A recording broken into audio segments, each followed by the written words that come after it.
Nimesikia sisi ndio Sifuna, mara sijui Sifuna ndio sisi.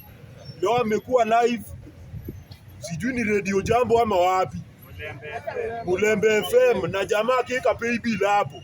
Sana shangaa, sisi wa Kenya tunataka wanasiasa watuchangie, na kuna kijana mwingine ametoka tu mahali kule Western na akakuja na hii narrative ya sisi ndio Sifuna hadi ndo tumchangie.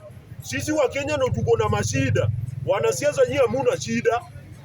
Ukiangalia Sifuna yeye anaimba sisi ndio Sifuna kufurahisha Uhuru Kenyatta. Si ati anasema sisi ndio Sifuna ati jua anajali kuhusu wa Kenya.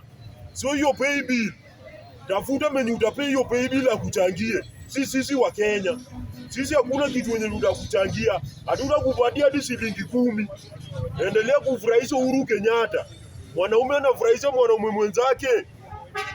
Baka ne wenda kwa Uhuru Kenyatta akupe pay bill. Sisi wa Kenya hakuna kitu yenye tunaweza kupatia. Kenya tu tunaweza fanya ni kujaribu kuimba sisi ndio Sifuna. After hapo wenye wameimba sisi ndio Sifuna, munaenda kulala njaa kama venye ulikuwa umelala njaa. Ukiimba hiyo sisi ndio Sifuna, si hadi utapata kazi. Ama si hadi Sifuna atakutafuta. Ule ni jamaa anafurahisha Uhuru Kenyatta na Sifuna anajipigania. Tuliona juzi alitolewa ODM. Mimi kwa sababu gani? Alikuwa anataka ODM apewe 300 million. Daimbe aanze kuimba maneno ya Oburu Odinga na wana ODM. Alinyimwa hiyo, akajitoa na bado akatemwa nje. So yeye anapigania 300 million. Watu wa kusema sisi ndio Sifuna na wahurumia sana. Na ujinga kama hizo ndio ilifanya ni kama one term. Sasa siko one term na siko two term. Kila mtu asimame kando wa kazi yake. Sifuna ni utafute wale wote ndio wanaimbanga sisi ndio Sifuna ndio wakuchangie. Mimi niliama kwa hiyo kikundi. Siwezi kuchangia kitu yoyote. Sisi ndio Sifuna. Na Sifuna na shanga nani huyu jamaa ni mchoyo, tutachangiaje mtu mchoyo?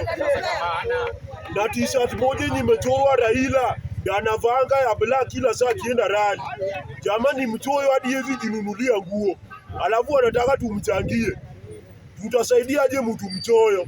Anapendwa na ni mchoyo, ataingia kwa uongozi hata wasaidia. Na the same way niliwaambia msifuate Gachagua na Mungu sikia. Ndio sasa hivi pia mnafuata Sifuna na kitawaramba hapo mbele. Hatuwezi fanya kazi na mtu mchoyo. Wewe inamaanisha tukikupatia uongozi pesa yote utakuwa unachukua ukiweka kwa mfuko. Huko penye ulikuwa interview wacha uwapatie pay bill wakuchangie. Na sijui kama M-Pesa namba italeta sisi ndio Sifuna ama italeta Edwin Sifuna. Hatujui. Ndani hiyo sisi ndio Sifuna yako kuna ukora. Ama uende uchagio na watu wenye si wa Kenya ama wa Sudanese. Wa Sudanese si wenzetu. Hao wameingia tu Kenya maybe by registration, ama wamekuja kukaa huku juu kuna vita kwao, ama wamekuja kututembelea. So Sudanese nyinyi ndio mnaweza sema nyinyi ndio Sifuna, nyinyi ndio mumchangie. Mimi mtu kama mimi mwenye nimeshamachua akili na nimemachua kisiasa, siwezi changia mwanasiasa pesa. Unless kama wewe kuna mahali mwenisaidia kwa hii maisha. Mtu mwenye naweza changia tu ni okay sala peke yake. At least wao alifanya nilikanyaga State House. Huo ndo at least naweza muwekea pay bill, lakini hao wengine kila mtu ende kwa mlango ya wazazi wake wamchangie.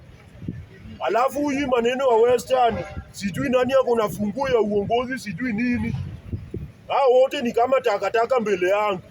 Mwenye natambua pale tu ninatembea peke yake. Ukiangalia tu woli kazi yake ni kujaza tumbo na kukula pesa ya Waluya. Wetangula alinyoroshwa na bibi. Mwanaume unapigwa na bibi, utasimama aje mbele ya wanaume wenzako na ulipigwa na bibi.